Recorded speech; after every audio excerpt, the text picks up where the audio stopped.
about a year ago, I did a series on sensory processing disorder. And since then, I've gotten so many questions and so many comments, and so I thought I would share with you a few more videos about the topic. Before we get into the video, let me tell you a little bit about myself. I am Michelle, and this is A Common Life. I'm a mom of 5 kids, and 2 of my children have sensory processing disorders. These were diagnosed when they were very young. We went through lots of different therapies and things like that, so I do have some experience in this area. However, I am not a medical professional, so anything that I say in this video, you need to take with a grain of salt. This is just coming from a mom who has had experience with children with sensory processing disorder. This video is all about how to get your child evaluated for a sensory processing disorder or a learning delay or disability. We have been through this process several times, so let me give you a little bit of background and kind of explain what we went through. So with my oldest son, he had some language delays, like different types of delays. And so that was kind of our clue at the very beginning that there was something different. You know, he wasn't quite where he needed to be. So we were able to use our resources in our state at that time to get him a little bit of help with speech therapy and some occupational therapy and things like that. But as he got older, we were able to see that he has some sensory issues.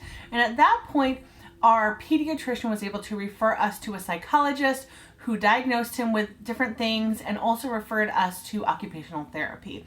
So for him, it was a very easy process, just pediatrician to psychologist to occupational therapist. Then with our other son who has a sensory processing disorder, we went basically just straight from the pediatrician to the occupational therapist that we had already worked with before. So it's a very easy process, and that is something that you can do as well for your children. I always say the first place that you need to start is with your pediatrician. That is always the first place to go before you go anywhere else, because they're going to know where to refer you or the people that are really good in your area or things like that. So first off, a developmental delay can be very difficult to diagnose sometimes, especially because certain children progress differently than other children. Some people talk at a very young age, some people talk much later, and it doesn't mean that they have any type of intellectual disability or anything like that. They're just, different. They just develop differently.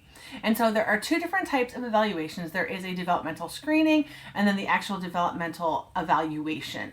Now these things can be done with different types of doctors, but like I said, start with your pediatrician and then you kind of figure out where you need to go from there. At your child's regular checkup, every 6 months or every year or however you do that, your doctor is performing some, regular screenings, like asking them if they know their alphabet, their colors, things like that. They always do an autism screening at certain ages as well, just to, check and see if your child is on the spectrum. And if they see any red flags or any delays or things like that, that is the point at which your pediatrician will kind of recommend, different steps that you need to take to get even more, thorough evaluations or other types of services. There are no types of lab tests or blood testing or anything like that that would be able to determine whether or not your child has a sensory processing disorder, autism spectrum disorder, or any type of learning delay or anything like that. Those need to be done through evaluations and screenings. So these are not things that you can just, go on the internet and Google to figure out. You can do that, but let me just say, if you do that, that isn't really taking into account the whole picture. It might be a good clue for you that something is going on, but you can take all of your research and findings and then take that to your pediatrician, because he or she is going to be the one that knows where you can go from there and where the best services are in your area. A developmental evaluation is usually performed by a highly trained psychologist or something like that, a person who has an actual degree in studying the brain and understanding these different types of delays or any type of disability that your child may have. So it isn't something that you just go and do, anywhere, like I said, on the internet or something like that. You need to go to a psychologist or a medical professional who is trained in doing these screenings. For us, we were able to go through an occupational therapist who was trained and was able to go through several different types of evaluations to kind of figure out exactly what services our child needs. However, this does not give a diagnosis. If you want an official diagnosis, you have to go through a medical doctor.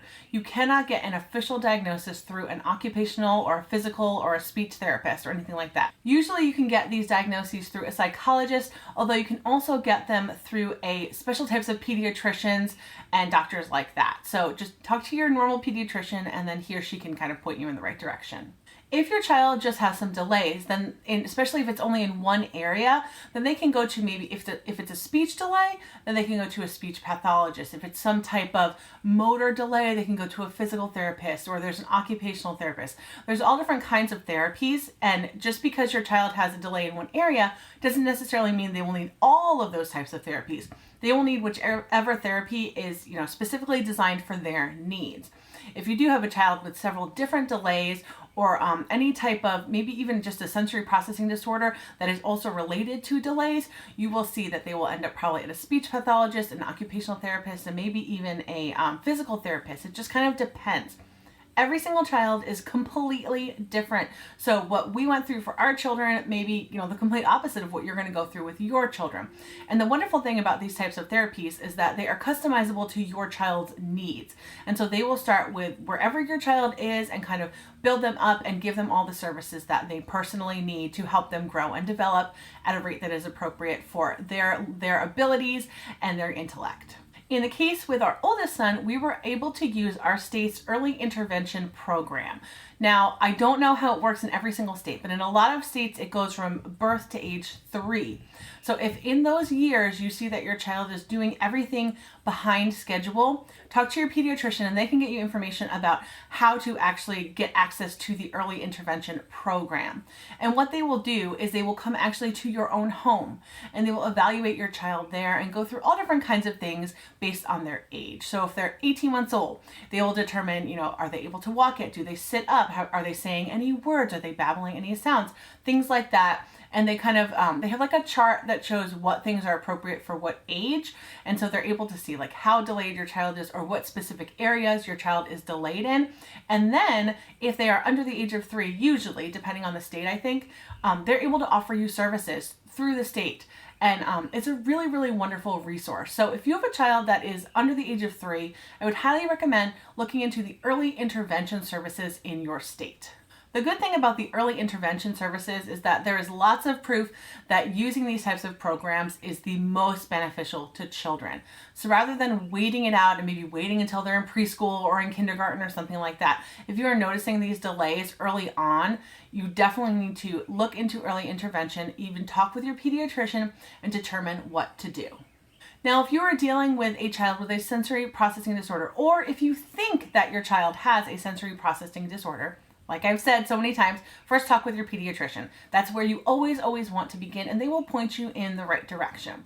And a lot of times with a sensory processing disorder, you can go straight to an occupational therapist and they can help you out. Like I said, they will do an evaluation and then they will kind of determine what your child needs. There are lots of other things that you can do for a child with a sensory processing disorder, like weighted blankets or lap pads, or taking their tags off their clothing, or things like that, just to make life a little bit easier and more accommodating. But the occupational therapy and other types of therapies are really, really helpful to kind of deal with the root of the problem and kind of teach your child how to learn coping mechanisms and things like that. So it's definitely something to look into if you can. If you have health insurance that covers it or things like that, I would definitely highly recommend looking into any type of occupational therapies or things like that for children with sensory processing disorders. All this to say, you are the one who knows your child the best. You are the authority on your child. So if anything seems out of place or different, or they're struggling with something that is just constant and is not going away, you need to go with your gut. So if you go to your pediatrician and your pediatrician brushes you off and says, yeah, this isn't a big deal, your child's just this or that, but your gut is telling you that something is wrong, maybe consider going to a different pediatrician. Maybe consider calling a psychologist in your area. As much as pediatricians are wonderful, wonderful resources, sometimes there may be better options for your child. And I'm not saying to completely ignore their advice, because I think that especially in this day and age, they know a lot about, autism spectrum disorders, learning disabilities, learning delays, sensory processing disorder. There's so much information and a wealth of knowledge out there that, pediatricians really do know. But if you have a feeling in your gut that something is up and your pediatrician just isn't quite sure about it, you don't have to stop there. You can contact a local occupational therapist. You can just call your state and see what services are available to you, or you can just call a psychologist all on your own and make an appointment, as long as you don't need any type of referral.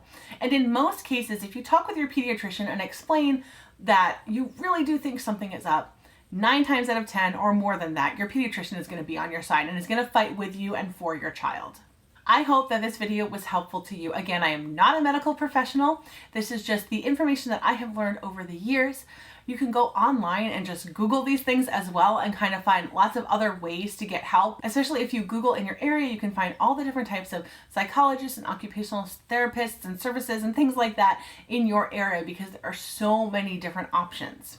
Thank you so much for watching this video. If you have any questions for me, please put them in the comments down below.